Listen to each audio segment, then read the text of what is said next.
Deep in the heart of Africa, surrounded by thick forests and rolling hills, lay a peaceful village called Abasom. Life in Abasom was simple. The people farmed the land, raised animals, and told stories around their fires at night. But one story would rise above all others and forever change the village's fate. It began with a young woman named Amara. Amara was no ordinary woman. Her beauty was like the sunrise, warming the hearts of those who saw her, and her laughter could make even the grumpiest elder smile. But it wasn't just her looks that set her apart. Amara was kind, generous, and wise beyond her years. Her husband, Kofi, a hardworking farmer, often said he was the luckiest man alive to have her by his side. For years, the couple dreamed of having children.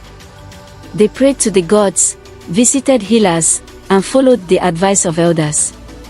When Amara finally became pregnant, it felt like the answer to their prayers. Little did they know, their joy would soon turn into something no one could have predicted. At first, Amara's pregnancy seemed normal. She had cravings for sweet mangoes and spicy soups, which Kofi happily provided. As her belly grew, the village women teased her about how many children she might be carrying. "Amara, maybe you're having twins," one woman said. "Or triplets," added another, laughing. Amara smiled, but she couldn't ignore the strange sensation she felt. Her baby moved more than normal, almost as if it was swimming inside her. Some nights, the movements were so strong that she couldn't sleep. Then came the dreams. Every night, Amara dreamed of snakes. They slithered through fields, curled around trees, and stared at her with glowing eyes. In one dream, a massive snake spoke to her in a deep, rumbling voice. "Your child will be different," it said. "Do not fear what you cannot understand." Amara woke up trembling, unsure if the dream was a warning or a message of hope. She told Kofi about it, but he dismissed her concerns. "Dreams are just dreams," he said, stroking her hair. "Our child will be healthy and strong. Don't let your imagination scare you." But Amara couldn't shake the feeling that something was wrong. As the months passed, more unusual things began to happen. Amara's belly grew much larger than anyone had expected, even for a multiple pregnancy. The midwife, Auntie Efua, who had delivered babies for decades, looked worried when she examined her. "I've never seen anything like this," Auntie Efua whispered to Kofi. "Her body is strong, but the child inside, it feels different. Unnatural." Kofi tried to stay calm, but fear gnawed at him. He loved Amara deeply and couldn't bear the thought of losing her or their child. He prayed silently, hoping the gods would protect them. Meanwhile, the villagers began to gossip. Some said Amara's strange pregnancy was a blessing from the gods. Others whispered that it was a curse. "Maybe she angered the spirits," one elder suggested. "Or maybe the child will bring good fortune," another countered. Amara tried to ignore the rumors, focusing instead on preparing for the arrival of her baby. But deep down, she was scared. One stormy night, as thunder rumbled in the distance, Amara went into labor. Kofi rushed to fetch Auntie Efua and the other midwives, who quickly arrived with their tools and herbs. The entire village gathered outside the hut, waiting anxiously for news. Inside, Amara screamed as pain rippled through her body. Sweat poured down her face as she gripped Kofi's hand tightly.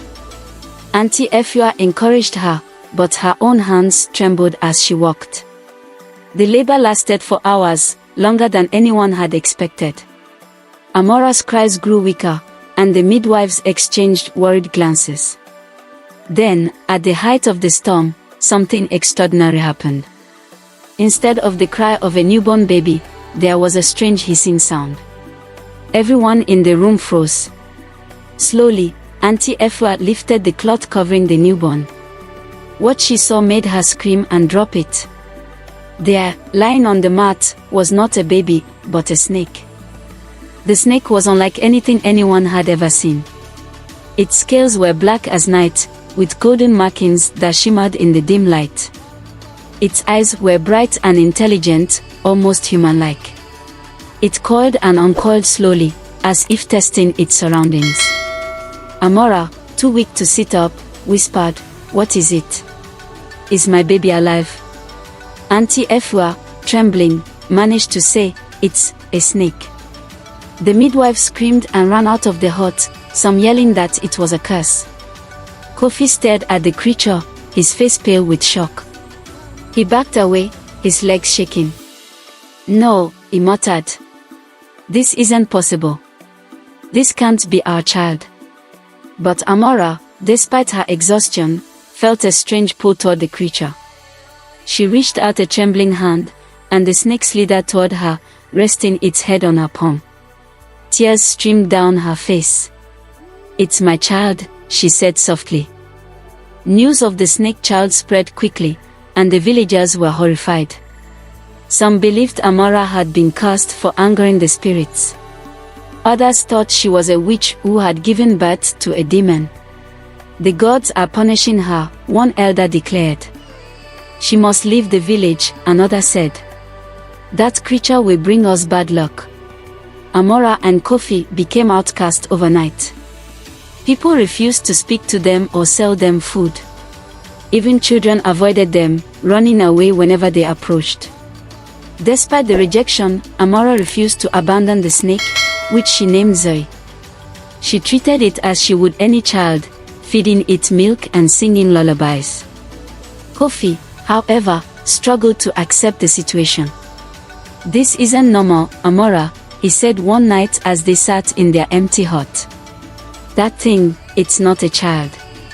It's a monster." Amara looked at him with tearful eyes. "I carried it in my womb for 9 months, Kofi. It's our child, no matter what it looks like."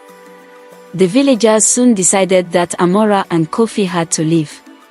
The chief summoned them to a meeting and spoke firmly.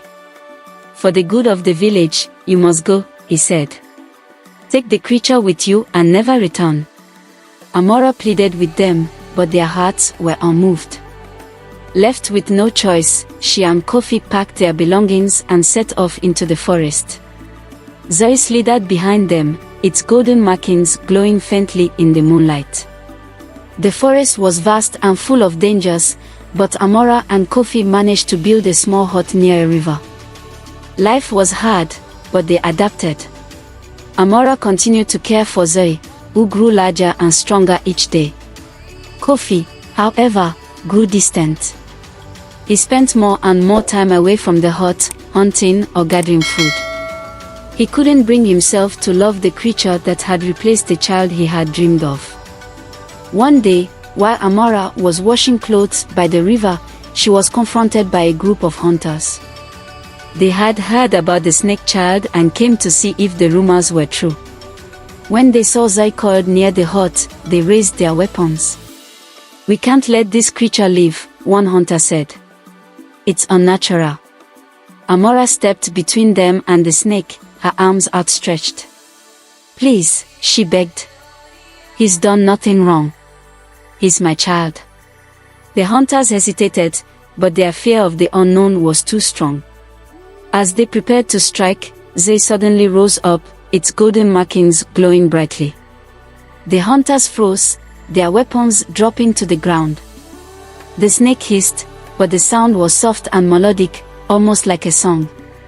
The hunters, overwhelmed by the sight, fled into the forest. Amara knelt beside Zoe, tears streaming down her face. "You're special," she whispered. "I don't know why, but you were sent to me for a reason." Word of the encounter spread, and the villagers began to reconsider their views. Some elders suggested that the snake child might not be a curse after all, but a blessing in disguise. "The gods work in mysterious ways," one elder said. "Perhaps the creature is here to teach us something." Amara and Kofi were eventually invited back to the village. They returned cautiously, unsure of how they would be received. To their surprise, the villagers welcomed them, though some still kept their distance. Zoe became a symbol of resilience and acceptance. It never harmed anyone and seemed to understand human emotions in a way that was almost magical. Over time, the village learned to embrace the unusual family. Amara's unwavering love for her child inspired everyone, reminding them that true love knows no boundaries. As the years passed, Zay grew into a magnificent creature, protecting the village from wild animals and guiding lost travelers through the forest. It became a legend, its story passed down through generations. Amara's name was forever remembered as the woman who taught the world that love can conquer fear, even in the face of the bizarre and the unknown.